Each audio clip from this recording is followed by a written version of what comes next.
Hey guys, we're back with our first tea review.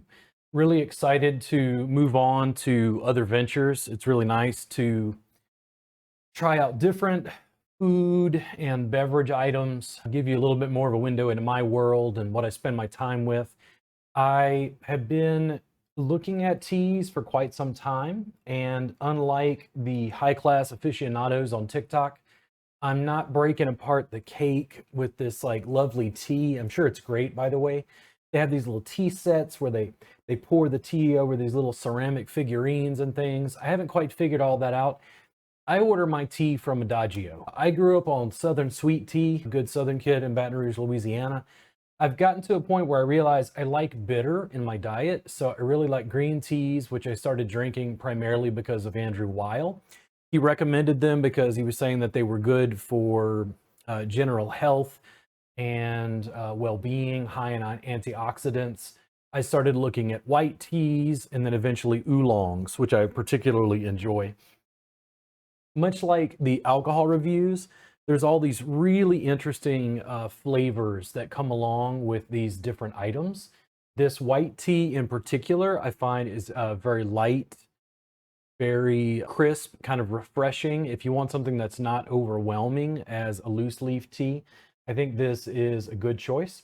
I'm going to go through the process just like I have previously. You can see the colored brew here. This was just plain water when I put it in.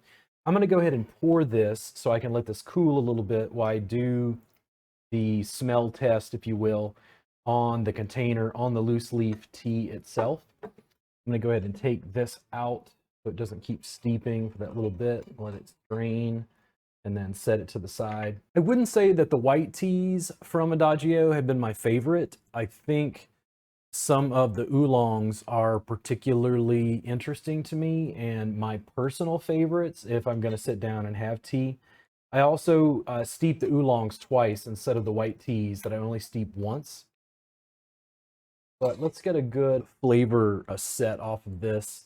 Let me go ahead and pull this up. See, it's a Yunnan.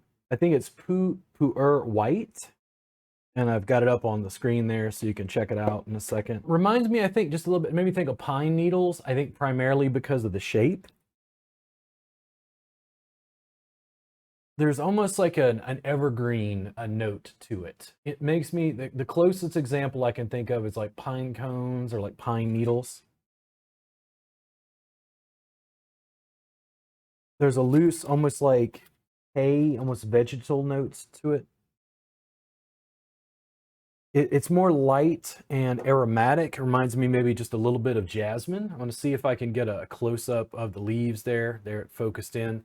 You can get a sense of the whole leaf that's going in. Maybe it'll get even closer. I really enjoy this. I think even when I was talking about the shape, like the pine needles, I really like the fact that it's evocative to me of something. This color you can see is this very light, refreshing. I think this is the kind of tea I want when I don't want something completely overwhelming.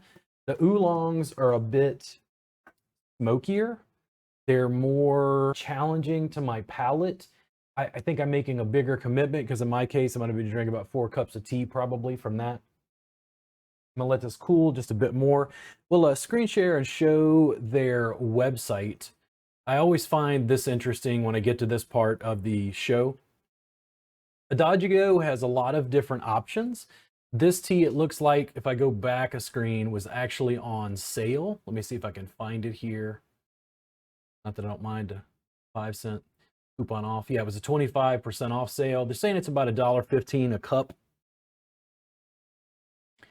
And this in particular, it got a 95 score. I got the 2.5 ounce tin right here for 36, unless I had a bit of a discount. I buy enough from Adagio. I tend to buy 3 or 4 different kinds of tea at once just to stock up. Particularly, I drink more, I think, in the winter. But it's a nice, refreshing, I think, caffeinated beverage when I'm not wanting coffee. I tend to have coffee in the mornings. You can look at, they're saying that the white buds of the old Yunnan puree trees are used to create this delicate new form. They said it was a 2012 harvest, and that the leaves are fermented. I do agree with the silver needle. I think that was that kind of like almost evergreen thing I was talking about. The notes of wildflower honey, I think I could see. I don't get that many sweet notes. The Yunnan pepper, I'm not as familiar with. I don't know if that's sort of like Sichuan peppercorn, but we'll take a look here in just a second. Let me see how hot that is. Let me let that cool just a bit more. I really like the color on this. This is the sort of thing that, I geek out about. Over time, I will put this, if you look down below, I'll put a link to this little teapot here. This is perfect for my size when it's just me or a friend, and we're just having a cup apiece or 2 cups for myself. I think that works really, really well. I'm picky about certain things, and having the right accoutrements. I've actually learned to really like having the appropriate glassware, and I've got a kettle that heats this to, I think in this case I did a 185 and steeped for about 5 minutes, which is, I think, generally about the suggestion within about 10 degrees. Tea tends to invigorate me, but I've seen discussions about whether it's actually caffeine or a very similar chemical compound. It has a much smaller amount of tea, and if you're looking for something like matcha, there's a lot of different tea experiences you can pull out depending on what flavor profiles that you like. I find that the green and white teas are a little bit lighter, maybe slightly more crisp. The oolongs tend to be a little bit more smoky and a little more complex in their flavor profiles because of the way they're treated. Go ahead and see what the very light this way. It smells different to me. It almost smells maybe slightly cooked is the first notion I have.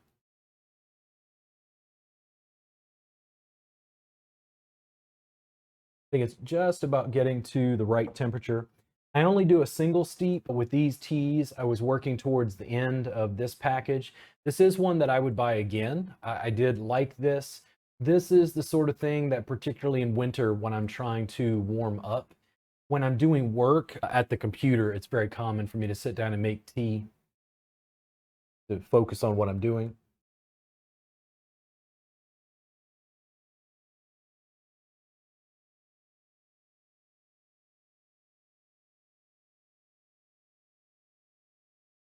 Very, very light, very kind of crisp, um, not a huge aftertaste. I do get a little bit of more of that like wildflower honey.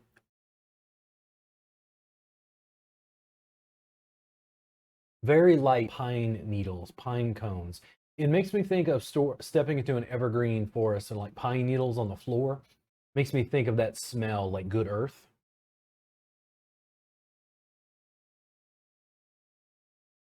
I love the golden color of the brew itself. Is another one of the things I was saying about having the right equipment. It just feels nice to be able to see the color because of the glass on here, to be able to see what the color is of the tea itself, whether it steeps at a very dark or a very light color.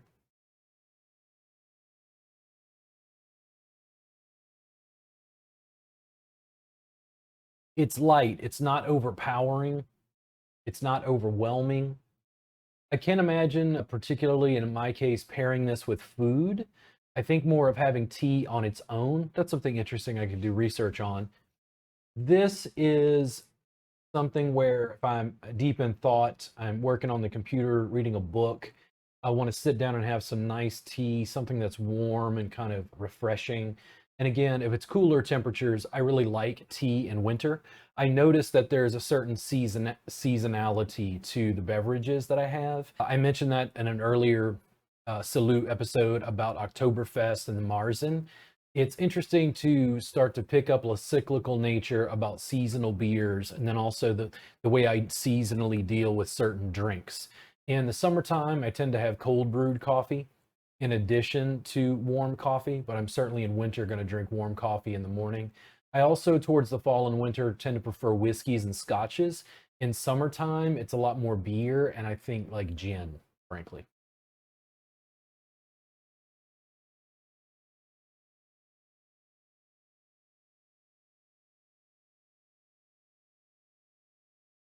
This is, I think, a good starter tea. If you were going to work towards, if you were nervous that green tea might be too bitter, I think that this is really low on what I want to call tannins.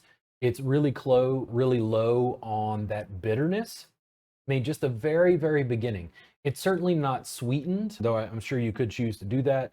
It's not sweet in a sugar sense, but it has these light kind of floral, maybe slightly toasted notes that do make me think of like that wildflower honey, maybe a little bit of hay, something along those lines. But there's definitely that note of like pine needles. And I think of the brown pine needles. It's not the ones that are fresh on the tree. As it cools, I can drink it a bit more rapidly.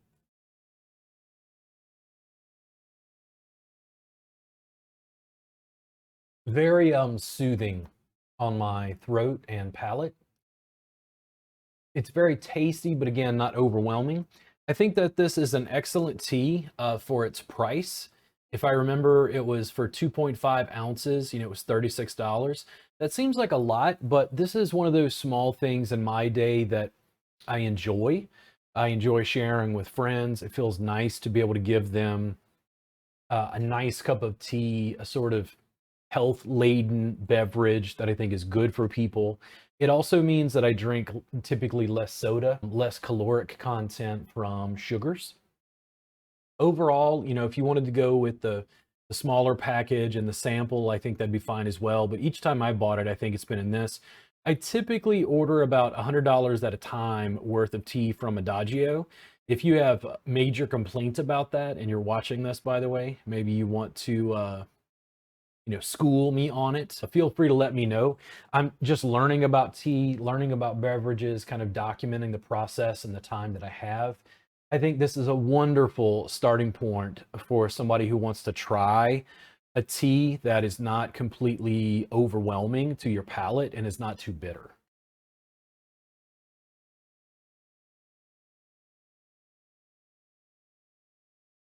Really, really good beverage. It's light. It feels like fall instead of winter. Or if it's winter, it's like that first snow that has fallen in winter. So for some reason, that evocative nature came up to me. Special recognition to Neil deGrasse Tyson for being available for my coffee cup today. I appreciate that, Neil. When we talk about flavor compounds with various teas, I'm going to have to do more research to be able to develop my language so that linguistically I can represent what I think is going on with the tea. It's always very interesting when I get something that's more nuanced, that kind of pushes me to a new level, into something that is different than what I've had previously. Again, I think the oolongs are very tasty, but they're almost more challenging on the palate because of the flavor compounds. Green teas can be a little bit more bitter, but this is a perfect start if you're looking for something that feels a little sweeter and also just isn't as challenging on the bitter notes.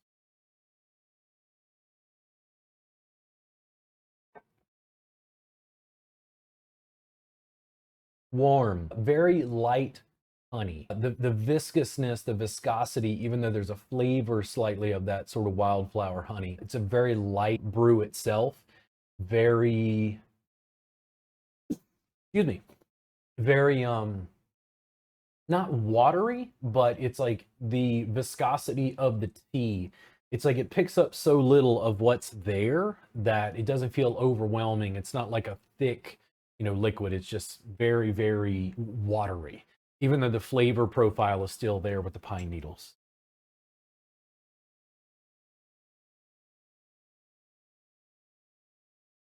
Really great tea. You guys go ahead and check it out. We'll show their website just one more time if you want to go order. That's, of course, at Adagio. And that specific tea is the Yunnan Pu'er White, if I said that correctly. Again, it's fairly inexpensive. I think it's a good start if you're looking for something that's not bitter. The tea is really great, and I thank you for Adagio for providing that for me. If you guys have recommendations for teas or companies, if you review tea on YouTube or somewhere, if you want to be on the podcast and do a tasting with me, I'd be happy to buy whatever tea and taste it with you. Again, starting out where I am, just documenting the process and tasting notes. Really looking forward to learn more. And you guys have a great day and enjoy your tea. Salud.